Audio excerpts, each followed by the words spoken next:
इसी वजह से कहता हूँ ज़बानों पे कंट्रोल करो। तलाक के अलावा बहुत सारे मसले हैं, हल हैं भाई। तलाक पे तो बहुत एंड में आता है, और 3 तलाकों को नाजायज़ भी इस्लाम ने इसी वजह से करार दिया कि अपने पाँव पे खुद ही कुल्हाड़े मत मारो। और कोई सवाल? सदका फितर, सदका फितर बाज़ उलमा के नज़दीक 1.25 किलो है, और जामित रशीद की तहकीक है 2.25 किलो, तो दोनों हमारे लिए काबिल एहतराम है। गंदम 2.25 किलो, खजूर देना चाहो तो 4.5 किलो, जौ देना चाहो तो भी 4.5 किलो, किशमिश देना चाहो तो भी 4.5 किलो, खजूर देना चाहो तो 2.25 किलो, सॉरी गंदम देना चाहो तो 2.25 किलो। गंदम शरीयत ने कम इसलिए रखी है कि वो उस जमाने की गंदम बड़ी पावरफुल हुआ करती थी।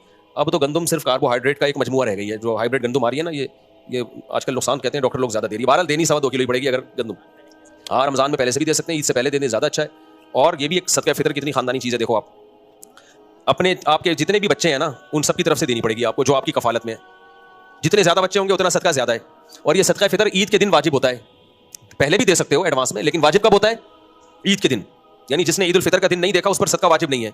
तो ईद के दिन पेनल्टियां लगती हैं, ये शुक्राने होते हैं। शुक्राने, तभी इसको शुक्राने का सदका भी कहा जाता है कि आपके इतने बच्चे लिहाजा आप पे सदका ज़्यादा है। तो इससे भी पता चलता है शरीयत में ज़्यादा बच्चे नेमत हैं, जुर्माना बोलो नहीं। अल्लाह ने कहा जितने ज़्यादा बच्चे हैं तुझे शुक्र के तौर पर उतना ज़्यादा सदका देना पड़ेगा, तेरे इतने बच्चे हैं। तो मेरा तो आधी जायदाद सदका फितर में मुझे लग रहा निकल जाएगी। समझ रहे हो? तो ये भी शरीयत का एक मिजाज है कि तुम्हारे बच्चे ज़्यादा हैं तो तुम्हारे पास नेमतें ज़्यादा हैं, लिहाजा तुम ईद के दिन उन सब का शुक्राना भी ज़्यादा निकालोगे। ये जुर्माना नहीं है। ईद के दिन जुर्माने होते तो ईद का दिन किस बात का होता? ये शुक्राना है। लिहाजा तुम्हारे मातहत जितने बच्चे हैं, अल्लाह कहते हैं इतने सारे बच्चे तुम्हारे जरिए पलवा रहा हूं मैं, और सब तुम्हारे हैं, तो सबका सदका निकालो। फैमिली प्लानिंग वाले बोलेंगे क्यों इतने गुर्बत, महंगाई, कमबख्तो, तुमने महंगाई में इजाफा किया, तुम पे तो पेनल्टी लगेगी, जुर्माना दो। अल्लाह कहते हैं नहीं, शुक्राना दो, शुक्राना। तो ये अल्लाह और फैमिली प्लानिंग में ये फर्क है जो मैं आपको बहुत अरसे से समझाने की कोशिश कर रहा हूं, लेकिन तुम रहोगे 1-2 पे ही। हाँ, सदका फितर सिर्फ मुस्तहिक ज़कात को दिया जा सकता है, जो ज़कात का मुस्तहिक। जी हज़रत, क्या? शलवार के पांचे आम हालत में भी ऊपर रखना वाजिब है। नमाज के अंदर, नमाज के बाहर भी रखना हराम है, या नमाज हो जाती है या नहीं? नहीं, नमाज नबी सल्लल्लाहु अलैहि वसल्लम ने फरमाया कि ला यक़बलुल्लाहु सलाता रजुलिन मुस्बिलिन इज़ारहु, अल्लाह उसकी नमाज कबूल नहीं करते जो इज़ार अपने टखनों से नीचे रखता है, तो कबूल नहीं होती नमाज। बाकी फ़िक़ही लिहाज से फ़र्ज़ अदा हो जाता है। ऐसी हदीसों का मतलब ये होता है कि उस पर जो सवाब मुरतब होना चाहिए था वो मुरतब नहीं होता है। जैसे हदीस में आता है जो रोज़े में ग़ीबत करे तो रोज़ा टूट जाएगा। तो टूटने का मतलब ये नहीं कि अब क़ज़ा लाजिम है, वो फ़िक़ही लिहाज से, इस्लामी कानून के लिहाज से तो हो गया, लेकिन उसकी जो बरकतें थी वो हासिल नहीं होगी। चलें भाई, एक जो ना नमाज पढ़ता हो ना रोज़े रखता हो उसको ज़कात देना कैसा है? जायज़ है, लेकिन कोशिश करें दीनदार लोगों को दें। ज़कात तो कोई भी मुसलमान गरीब हो उसको देने से ज़्यादा हो जाएगी।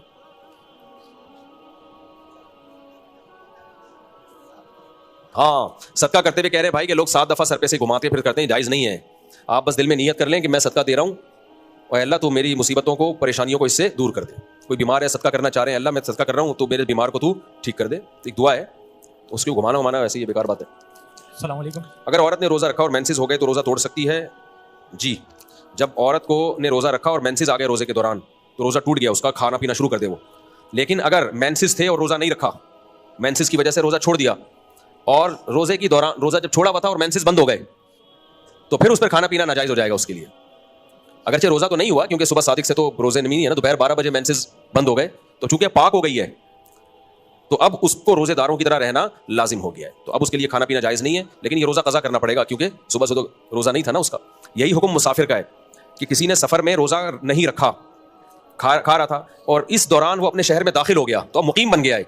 अब चूंकि मुकीम बन गया है तो रमज़ान में अब उस पर इफ्तारी तक रोज़ेदारों की तरह रहना लाजिम है उसके ऊपर। वो खा पी नहीं सकता क्योंकि मुकीम बन गया है ना, तो मुकीम वाले हकाम हो गए। हाँ, क़ज़ा भी करेगा बाद में, लेकिन इफ्तारी तक अब उसके लिए खाना पीना जायज़ नहीं है, वो रोज़ेदारों की तरह रहना लाजिम है उस पर। अस्सलाम वालेकुम मुफ्ती साहब, मेरा सवाल ये है कि जैसे जमात के बीच में अगर आपका वज़ू टूट गया तो आप वहीं पे उसको नमाज को पूरा करेंगे या वहाँ से बाहर कैसे निकलेंगे? पीछे वालों की नमाज खराब नहीं होगी? नमाज के दौरान वज़ू टूट गया तो निकल जाए, पीछे वालों की नमाज भले खराब हो जाए, अच्छा, सब तोड़ के निकल जाए। अच्छा, एक सवाल और ये है कि हैज़ के दौरान जो औरत मुसहफ़ को कुरान नहीं छू सकती, अगर क़िराअत करना चाहे वो भी नहीं कर सकती? नहीं, दिल में नापाकी की हालत में कुरान मजीद की तिलावत जायज़ नहीं है। दुआएं पढ़ सकती हैं कुरान की, आयतल कुर्सी, सूरह फलक, सूरह नास, ये रुक़िया की नियत से, दम की नियत से पढ़ी जा सकती हैं। तस्बीहात हैं, दुरूद शरीफ हैं, बाकी सारी इबादतें हो सकती हैं। जी हज़रत,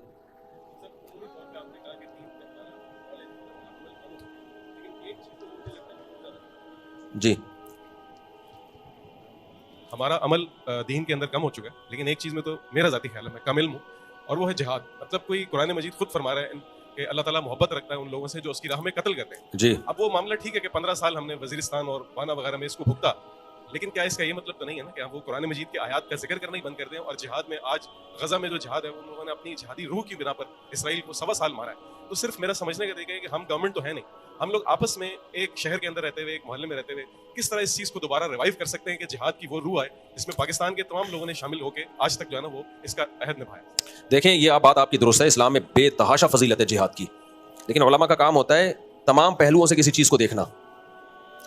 हमने बहुत दफ़ा नौजवानों को जिहाद की तरगीब दी है, लेकिन उस तरगीब का नाजायज़ फ़ायदा वो लोग उठा लेते हैं जो जिहाद कर नहीं रहे, वो तखरीब काली के लिए उनको इस्तेमाल करना शुरू कर देते हैं। ये बिल्कुल ऐसे ही है जैसे साहिल अदीम साहब हर थोड़े दिनों में बगावत की बात और इस्लामी इनकलाब की बात शुरू कर देंगे। यकीनन इस्लामी इनकलाब आना चाहिए, यकीनन निज़ाम तब्दील होना चाहिए, लेकिन आपके पास निज़ाम की तब्दीली का पैकेज है नहीं, तो सिवाय मुल्क से नफरत और मुल्क में तखरीब कारी की कार्रवाइयाँ बढ़ने के अलावा कुछ भी हासिल नहीं होता। जो थोड़ा बहुत सेटअप चल रहा है उसकी भी ऐसी की तैसी। तो जिहाद की तो फजीलत का मुनकिर काफिर है, लेकिन उसमें बता के जिहाद कहाँ जिहाद है कहाँ नहीं है। आपने जो जगह बताई 100% बरहक जिहाद है वहां पे, लेकिन उसमें नुकसान ये है कि उसमें भी लोग मिसयूज होते हैं। आपने बता दिया फला जगह जिहाद सही हो रहा है, लेकिन वहां तक पहुंचाने के लिए जो जराए हैं, जो लोग बीच में पड़े हुए वो 2 नंबरी कर रहे होते हैं, वो आपको वहां के नाम पे कहीं और ले जाएंगे, वो आपको अपने मफाद में इस्तेमाल कर लेंगे। तो इसलिए ये बड़ा सेंसिटिव टॉपिक है।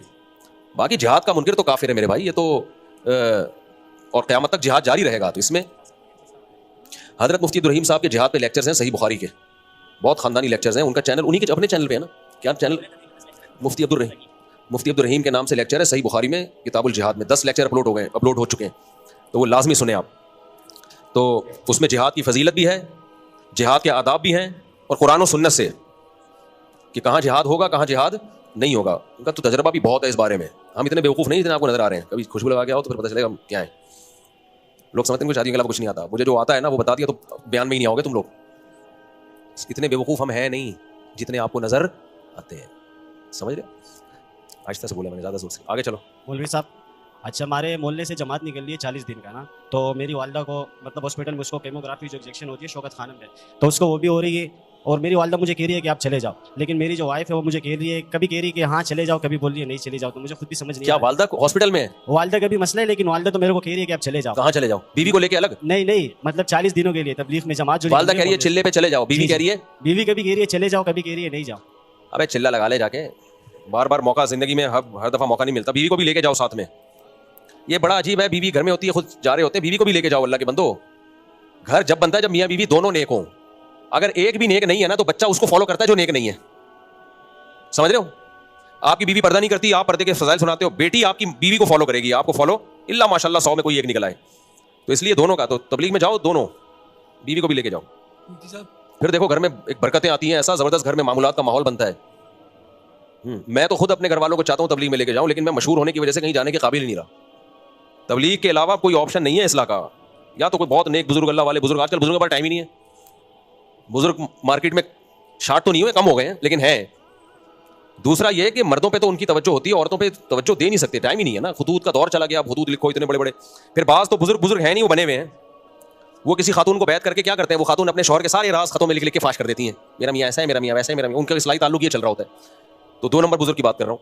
तो 1 नंबर बुजुर्ग हैं, या तो उनसे अपनी बीवी को बैत कराओ, लेकिन 1 नंबर को पहचाना फिरोज मेमन साहब हैं, बड़ी ज़बरदस्त इस्लाह करते हैं।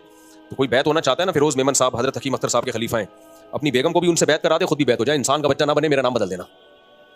वो मसाला ज़्यादा लगाते हैं, जौनपुर का काजी बनाते हैं। वो हैं भी बड़े परहेजगार, अल्लाह उनकी तकवे में उनकी उम्र में बरकत दे। वरना मसला बीवी को किसी शेख से बैत कराने में खतरात होते हैं आजकल। शेख ही ना कहीं लेके भाग जाए, शेख भी तो आदमी पहले होता है। क्या ख्याल है भाई?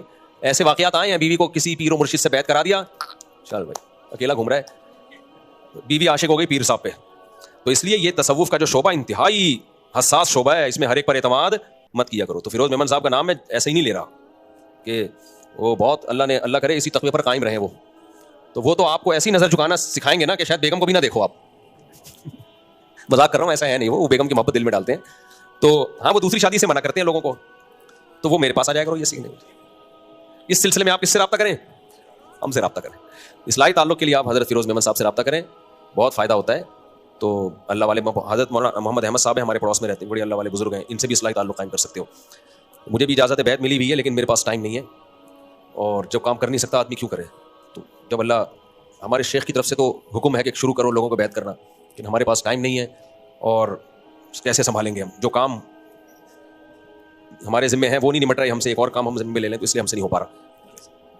अच्छा, ये रास्ते में हमारे को ट्रैफिक पुलिस वाले और पुलिस वाले जब रोकते हैं ना, तो वो हमसे पैसे मांगते हैं और रिश्वत देना हराम है। रिश्वत देने वाला और लेने वाला दोनों दोज़ख है ना, तो क्या मैं रिश्वत उनको देना चाहिए? देखो, पुलिस वाले जब आपके पास डॉक्यूमेंट्स पूरे हो, 1 रुपया भी नहीं मांगते। वो मांगते ही उससे जिसके पास डॉक्यूमेंट पूरे नहीं होते, और सब नहीं मांगते।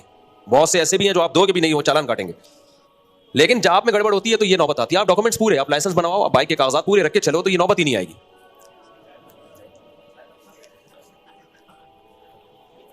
नहीं, रिश्वत देना जायज नहीं है। अगर आपकी गलती है और आप उस गलती से बचने के लिए रिश्वत दे रहे हो, ये जायज नहीं है। आपकी गलती नहीं है, फिर कोई मांग रहा है तो फिर तो उसका कसूर है ना। फिर अब इतने ज्यादा डीप में नहीं आओ भाई, पागल थोड़ी होते। तो बाकी पुलिस वालों के बारे में एक उसूल ध्यान में रखो, अपने महल्ले के पुलिस वालों को वैसे ही खिला पिला दिया करो, इसका फायदा ही होगा आपको। इन बेचारों की तनख्वाहें बहुत कम होती हैं, बहुत कम, और जिम्मेदारियां कराची में बहुत ज्यादा है। पंजाब का मुझे नहीं पता, कराची में तो भाई डाकुओं का राज है, तो बहुत स्टफ ड्यूटी है इनकी, उसमें तनख्वाह देखो। तो इसलिए खुद ही खिला दिया करो यार। नहीं नहीं नहीं मुफ्ती साहब, नहीं, ये पुलिस वालों ने गाड़ी नहीं चोरी की। हाँ, तो पुलिस वाले नहीं चोरियां करते ऐसे बिला वजह बदगुमानियां। पुलिस में चोरियां कौन सी होती हैं? वो वाली के कोई बाइक चोरी की आ गई तो पुलिस वाले कहते हैं तो वैसे ही चोरी की है, हम मालिक तक पहुंचा रहे हैं, तो इस दौरान अगर एक आध इंडिकेटर चोरी हो गया तो कोई इतना बड़ा मसला नहीं है। पूरी बाइक नहीं चोरी करते। बाइक थाने में खड़ी है तो फिर कहते हैं जब भाई मालिक को इतना हमने रिकवरी करा दी कि तेरी पूरी बाइक मिल रही है, तो 2 इंडिकेटर तो हमारा हक बनता है ना। तो हो सकता है कोई वहां से हेडलाइट निकाल के ले जाए और कोई इंडिकेटर वगैरह निकाल के ले जाए, तो इसमें भी यकीन नहीं होता कि पुलिस वालों ने निकाला है। हो सकता है उनके अस्तगफिरुल्लाह किसी और ने निकाला है, मैं कह रहा था उनके ताबुन से। तो ये भी जरूरी नहीं होता कि हो सकता है किसी कोई चर्सी निकाल के ले गया हो, तो इसमें भी बदगुमान मत हो। पुलिस से वैसे भी बदगुमान होने से पुलिस को कोई नुकसान नहीं है, तुम्हें नुकसान है, क्योंकि वो पुलिस है, ठीक है। उससे बना के रखनी पड़ेगी तुम्हें, तो इज्जत से जियोगे। पुलिस वालों से नहीं बनाई तो तुम्हारा ही बेड़ा गर्क होगा भाई, क्योंकि वो किस में है?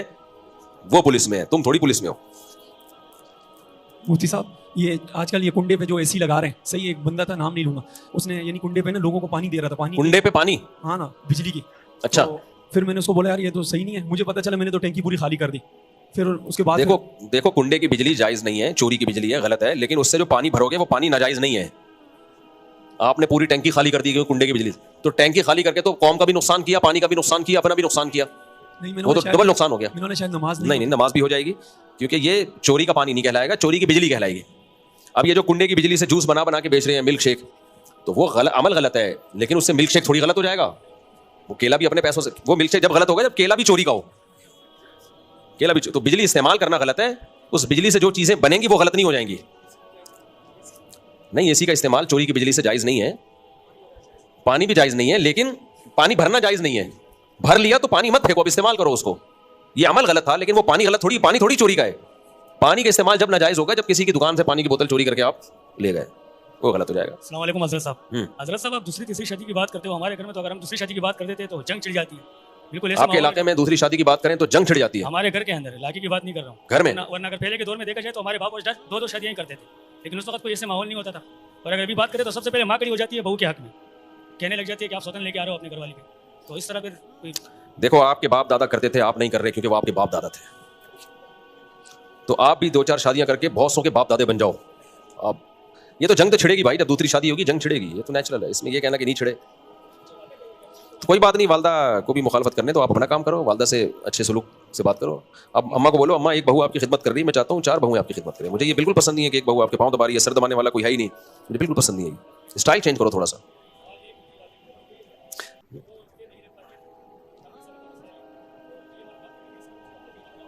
हाँ, अगर वालदा के लिए रोजे रखना अब मुमकिन ही नहीं है, दिसंबर में भी नहीं रख सकती, सर्दियों में भी नामुमकिन हो गया, तो अब रोजे का फिदिया 2.25 किलो गंदुम, या तो एक गरीब को 2 टाइम का खाना खिला दें, कोई भी गरीब हो उसको सुबह का खाना और रात का, ये दोपहर और रात का खाना खिला दिया।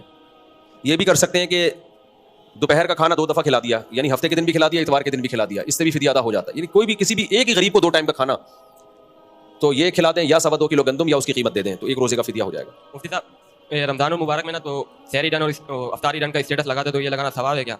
क्या सहरी और इफ्तारी का स्टेटस लगाने दो यार, लोगों को एंजॉय करने दो यार। नहीं, वो सवाब की नियत से लगाते हैं, मैंने इसलिए पूछा। सवाब तो नहीं है कोई सवाब नहीं, बस लोगों को शौक होता है आप देखने का, क्या पकाया तुमने।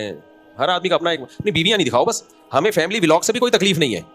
लोग अपनी सहरी बना रहे होते हैं, दिखा रहे होते हैं इफ्तारी। अच्छा है, लोगों को एंटरटेनमेंट का एक मौका मिल रहा है, लोग एंजॉय कर रहे हैं, तो करने तो क्या जा रहे हैं। अगर आप सहरी बना रहे हो, समोसे बना रहे हैं, पकौड़े बना रहे हैं, दुनिया को दिखा रहे हैं, दुनिया देख रही है, लाइक कर रहे हैं, तो कोई नाजायज़ नहीं है ये। तो फैमिली व्लॉग में भी कोई नाजायज़ चीज़ नहीं है। लोगों का खुश होने दो, स्ट्रेस खत्म हो रही है लोगों की, लोग रमज़ान को एंजॉय कर रहे हैं। क्या देखें घरों में कैसे सहरी बनती है। अब लोग कहते हैं गरीब आदमी क्या करे, तो गरीब आदमी ना देखे वो, क्योंकि अब गरीब को बचाने के लिए अमीरों के पकौड़े समोसे ही बंद कर दें तो वो भी गरीब हो जाएंगे ना। फिर भाई गरीब तो जब अमीर को देखेगा तो वो तो गरीब को ये कहा जाएगा कि यार अल्लाह का शुक्र अदा करो, जो अल्लाह ने तुम्हें दिया वो बहुत है। हाँ, गरीब को दिखा दिखा के खाना गलत है। ये देख समोसा, देख, देखा कभी तूने, ये मैं खा रहा हूँ, ये देख पकौड़ा, ये गलत है। क्या आप उसको सड़ाने के लिए कर रहे हो ये काम? तो इसलिए लोग जो अगर रमज़ान के व्लॉग बना रहे हैं, सहरी इफ्तारी, तो कोई हर्ज नहीं है। रमज़ान को एंजॉय करने दो, हमारा एक मुकद्दस महीना है, इससे इस्लाम की बहारें देखने को मिलती हैं। हमें एतराज़ फैमिली व्लॉग पे नहीं है, हमें अपनी खूबसूरत बीवियाँ दिखाने पर है। जिस कमबख्त का चैनल नहीं चल रहा होता अपनी खूबसूरत बीवी लाके नुमाइश, असल में वो लोग पकौड़ा नहीं देख रहे होते, वो पकौड़े खाने वाली देख रहे होते हैं। पकौड़े लोगों ने बहुत देखे होते, और वही दाढ़ी मूंछ वाला आएगा, कोई भी नहीं देखेगा। तो ये बगैरती है भाई, अपनी बीवियाँ दिखा के और अपनी खूबसूरत लड़कियाँ दिखा के, खूबसूरत बीवियों की चल रहे होते। तो खूबसूरत बीवियाँ, खूबसूरत जवान लड़कियाँ फिर अधूरे कपड़ों में, स्लीवलेस कपड़ों में उन्हीं को एक्सपोज कर रहे होते हैं, तो वो गलत है। अच्छा, अगर लड़की के ससुराल वाले लड़की से बातचीत बंद कर दें और लड़की बार बार कोशिश करे फिर भी वो लोग राब्ता न रखें, तो क्या कतई ताल्लुक कर सकते हैं? ससुराल की ऐसी की तैसी साले की। बहू को चाहिए सास से बना के रखे, माँ की तरह ससुर से बना के रखे, अपनी भाभियों से, भाभियाँ कह रहा हूँ, नंदों वंदों से बना के रखे। कोशिश करे, एक दफ़ा सॉरी कर ली, माजरत कर ली, फिर भी नहीं मुँह ना, दफा तुम्हारी ऐसी की तैसी।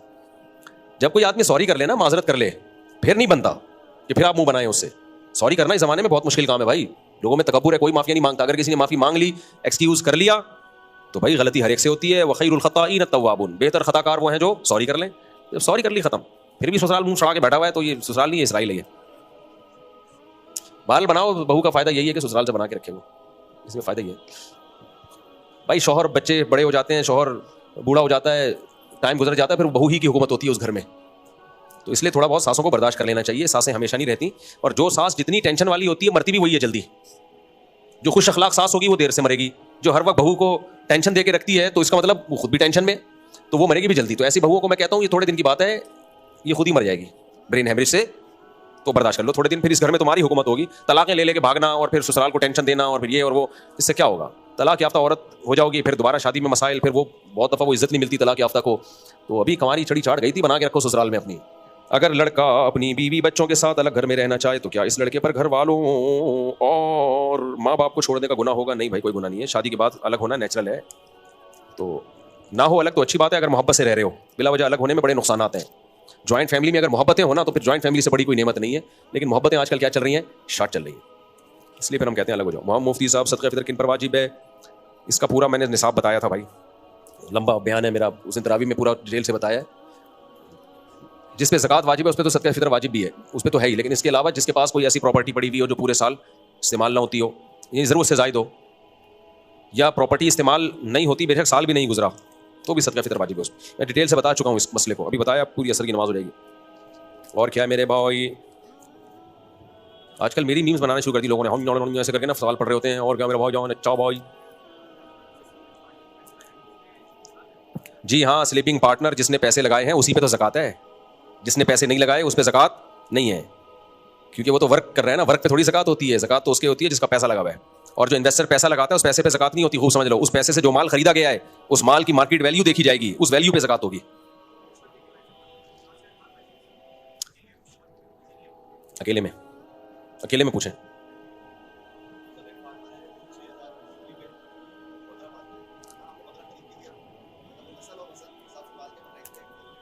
हाँ, जायज़ नहीं है। बकरा आपका है ना, आपने खरीदा ना, आपने अपने कब्जे में लिया। आप ऐसा करें, बकरा खरीदें और अपने वकील से कब्जा करवाएं उसके ऊपर। वहीं किसी बंदे को बोले मेरी तरफ से ये बकरा तुम एक दफ़ा अपने हाथ में ले लो, यानी उसकी रस्सी या उसका कान पकड़ के साइड पे कर दे, या उसी पे हाथ लगा दे, भाई ये मेरा हो गया। आपका नुमाइंदा बिना देखे नहीं होता, देखना भी पड़ेगा। और अपने नुमाइंदे के लिए कब्जा की तरफ से कब्जा भी, कि भाई जब कब्जा हो गया तो फिर वो आपका बकरा है। अब क्या होता है इसमें? अब आप कहते हैं कि ठीक है, बकरीद में मुझे पाल के दे दो, इतने पैसे तुम्हें दे दूंगा इसकी पलाई के। ये भी जायज़ नहीं है। आप पलाई के पैसे दें, लेकिन खिलाई के पैसे भी आपको देने पड़ेंगे। खिलाई के पैसे उसके जिम्मे नहीं होंगे, क्योंकि बकरा आपका है। बकरा आपका है तो उसको बोले खिलाई के पैसे अलग से लिख लेना, वो सारे मैं तुम्हें दे दूंगा, और तुम पलाई के इतने पैसे मैं तुम्हें दूंगा, तो खिलाई में से माइनस कर दूंगा। इसको शरी उस पर लेकर आए किसी कायदे पे। मैं अलग से ये पे क्लिप रिकॉर्ड करवाऊंगा। आजकल ये बिजनेस बहुत हो रहा है, जानवर पलाई पे दे देते हैं कि ये पाल के हमें दे देना, बेचते आधे आधे कर लेंगे। ये जायज़ नहीं है, इसमें कुछ शर्तें हैं, उन शर्तों के साथ जायज़ है।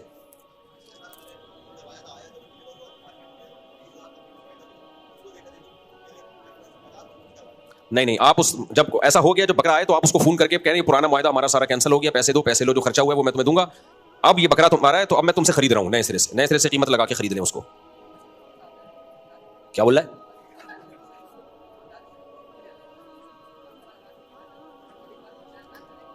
ना निकले तो ना निकले, वसवसे को ना निकालने की कोशिश करें, ना निकालने की कोशिश करें, कोई बात नहीं, पढ़ते रहे बस नमाज। वसवसे इसको कोई टेंशन ना बनाएं, ना तो निकालें ना नहीं निकालें, कुछ भी नहीं करें, जो हो रहा है होने दें।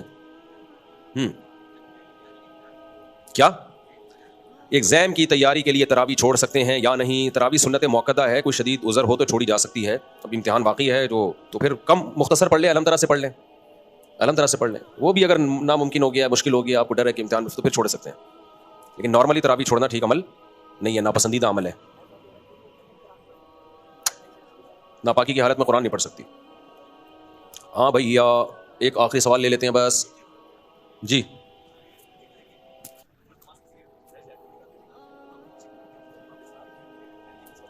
जब इमाम दूसरा सलाम शुरू करता है उस वक्त खड़े हो जाए मसबूक।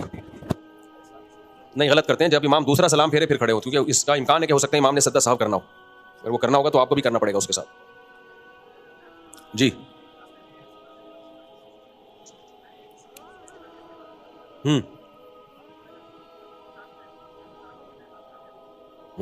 बिल्कुल। अच्छा, माशाल्लाह। बलोच,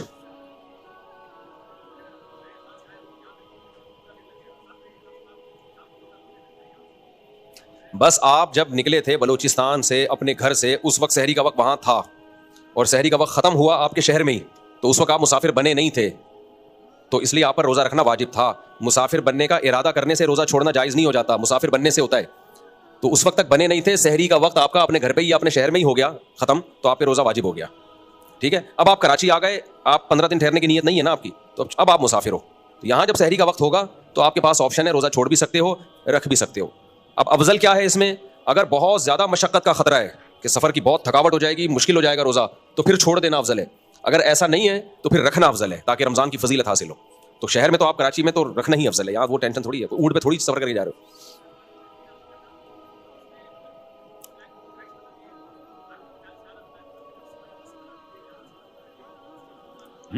देखो, फ्रीलांसिंग आप करते हो तो आप रेट ना बताओ ना, आप अपने काम के पैसे बताओ, मैं इतने में करके दूंगा आपको, तो ये झूठ नहीं होगा।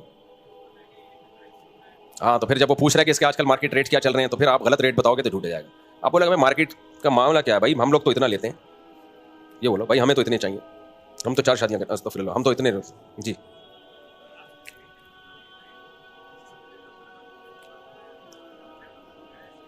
व्लॉग बनाते हैं ट्रैवलिंग के, फैमिली व्लॉग बनाने में भी कोई हर्ज नहीं है। फैमिली व्लॉग में अपनी खूबसूरत बीवी अधूरे कपड़ों के साथ दिखाना ताकि इसके चक्कर में लोग आए, ये गलत है, ये नाजायज है। सॉरी बात काट रहा हूं, इसका मतलब ये नहीं कि जो खूबसूरत बीवी नहीं है वो दिखाएं आप, वो एक अलग चीज है, वो एक अलग चीज है, उसका मकसद व्यूज को बढ़ाना नहीं होता। इसकी मिसाल है, सॉरी बात काट रहा हूं आपकी। अब एक साहब हैं, वो अपनी वाइफ के साथ इंटरव्यू देते हैं अक्सर ना, उनकी वाइफ भी आ रही होती है, वो भी डॉक्टर हैं दोनों, तो वो इस पे बयान कर रहे थे, बात कर रहे थे कि आजकल जो फैमिली व्लॉगर अपनी खूबसूरत बीवियों को लाते हैं और बेगैरती फैला रहे वगैरह, तो किसी ने कहा आप भी तो अपनी बीवी को लेकर आते हो। तो वो आदमी अपनी बीवी इसलिए नहीं लेकर आता कि बीवी की वजह से व्यूज बढ़े, क्योंकि उसकी बीवी डॉक्टर है, उसके पास भी नॉलेज है, इसके पास भी नॉलेज है, तो लाना तो वो भी ठीक नहीं है भाई। अपनी बीवी को बेपर्दा करके आप क्यों मीडिया पे ला रहे हो, लाना तो वो भी ठीक नहीं है, लेकिन उस लाने का वो मकसद नहीं है जो व्लॉगर्स का मकसद होता है। भाई लाने का मकसद है नॉलेज शेयर करना, भी कुछ नॉलेज मेरे पास है, कुछ नॉलेज हमारी वाइफ भी पढ़ी लिखी इनके पास है, तो वो अलग नौयत है, तो उस पर वो बेगैरती के हकाम सादिक नहीं होते। बेपर्दगी का गुनाह एक अलग चीज है, वो तो है, वो तो पर्दा ही औरत पे लाजिम है, तो अगर लाना भी है तो भाई स्काफ में लेकर आओ, पूरे प्रॉपर पर्दे में लाओ, तो वो एक अलग चीज है। लेकिन व्लॉगर का मकसद बीवी के जरिए बीवी दिखा के व्यूज बढ़ाना होता है, ये बेगैरती में पीएचडी करने की इनको जरूरत नहीं है।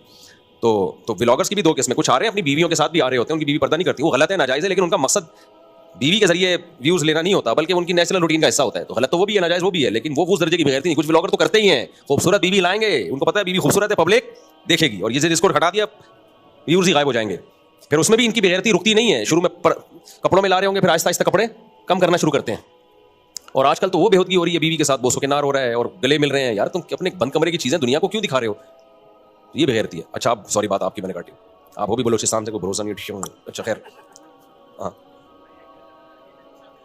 हाँ